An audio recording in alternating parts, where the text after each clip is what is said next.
Selamat pagi semuanya.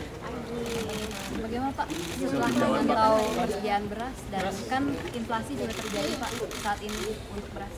Iya, ini semua negara sedang mengalami kekeringan El Nino, termasuk Indonesia, meskipun hanya beberapa provinsi, ada 7 provinsi di kita. Oleh sebab itu, saya datang ke gudang-gudang Bulog di sini, nanti di Jakarta, mungkin nanti di daerah, untuk memastikan bahwa stoknya itu ada. Yang paling penting stoknya ada, barangnya ada, berasnya ada. Ada, sudah yang di dalam gudang 1,6 juta, dalam perjalanan 400 juta, sehingga stok 400 ribu ton, sehingga kan ada stok 2 juta. Biasanya stok kita tuh hanya 1,2, normal 1,2 juta. Ini kita memiliki 2 juta. Sehingga kita tidak usah khawatir. Oleh sebab itu juga mulai 1 September kemarin saya perintahkan untuk memberikan bantuan pangan beras. Bantuan beras ke masyarakat. Setiap bulan kira-kira 210 ribu ton keluarkan oleh Bulog untuk bantuan pangan itu. Dan ini sudah dimulai terus. September, Oktober, November. Kalau stoknya kita lihat masih nanti diteruskan lagi. Sehingga masyarakat jangan sampai terdampak dari kenaikan harga beras. Memang di lapangan ada kenaikan. Meskipun inflasi kita masih terjaga di 3,2%. Ya. Pak, soal impor beras yang dari Kamboja kemarin itu 250 ribu ton, apakah jadi disepakati? Dalam perjalanan. Itu bagian dari 400 ribu? Iya. Meskipun tidak semuanya. Realisasi mulai kapan sih Pak kalau untuk dari Kamboja? Kan kemarin waktu bilateral Bapak memang... Ini kan sudah semua, sebetulnya ini kan sudah realisasi, terus berjalan. Jadi barangnya ini dalam perjalanan menuju ke gudang-gudang Bulog. Yang lambat November. Paling lama, Pak Kablok menyampaikan paling lambat November. Dalam perjalanan kan. Masa datang ngomong langsung sudah sampai gudang.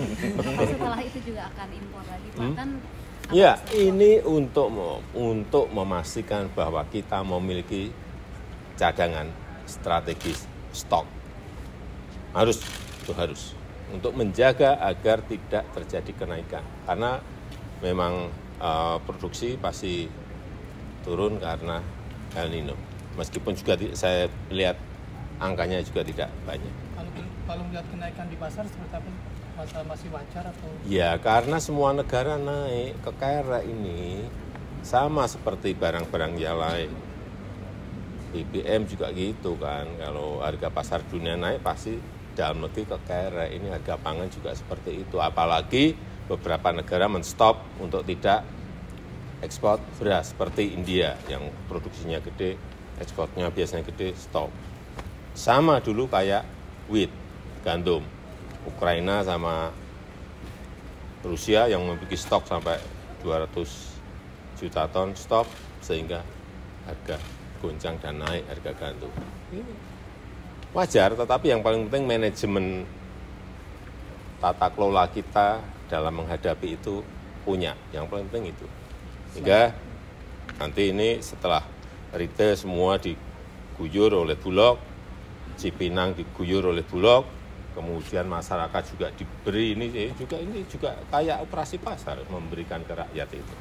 Sehingga stok di rakyat, stok di gudang-gudang swasta, semuanya ada.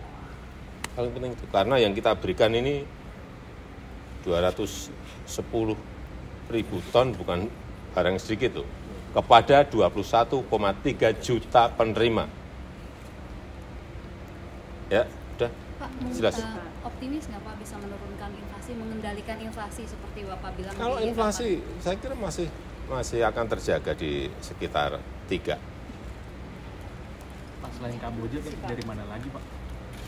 Saya sudah berbicara dengan banyak, tapi kan belum putus. Sehingga saya ini berbicara dengan kepala negara, kepala pemerintahan, kemudian ditindaklanjuti negosiasinya oleh Bulog. Kalau barangnya ada, kita antar presiden, dengan Perdana Menteri sudah oke, tapi harganya nggak sambung, ya kan nggak ketemu. Itu loh. Ini apapun tetap Bulog tuh masalah harga tetap menjadi salah satu dalam negosiasi transaksi itu jadi atau enggak jadi. Saya sudah bicara dengan Perdana Menteri Hun Manet, dengan Presiden Bangladesh yang punya stok, dengan Perdana Menteri Modi, dengan RRT juga, kemarin dengan Premier Lee. Masih kalau stok kita ini sudah banyak, tetapi kita tetap masih melihat di mana yang bisa kita beli untuk tidak sekarang, untuk plan tahun depan juga mengantisipasi. Pendaftaran capres-capres yang mau Tanyakan ke KPU.